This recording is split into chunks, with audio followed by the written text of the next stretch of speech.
புதியதொரு தாவரத்துல இது அத்தியாயம் 2. இன்னைக்கு நம்ம பார்க்க போற தாவரத்தோட பேரு கோபுரக்கள்ளி. இந்த கோபுரக்கள்ளியை பொதுவாகவே கிராமப்புறங்களில் வேலையாக தான் பயன்படுத்திட்டு வராங்க.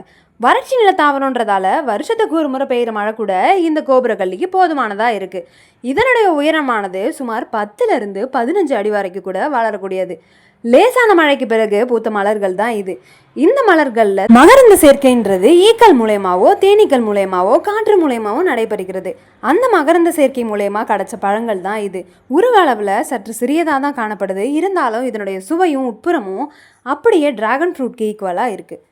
பார்க்குறதுக்கு சப்பாத்தி கல்லி மாதிரி இருந்தாலும் இதனுடைய பழங்களில் சப்பாத்தி கல்லியில் உள்ள மாதிரி அந்த ஸ்டார் முள்ளுன்றது இதில் இருக்கிறது கிடையாது.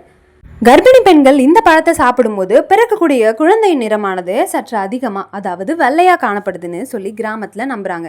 இதை எத்தனை பேர் பார்த்துருக்கீங்க, எத்தனை பேர் சாப்பிட்ருக்கீங்கன்றத கமெண்ட்டில் சொல்லுங்கள். நமக்கு இன்னைக்கு 3 பழம் கிடச்சிச்சு.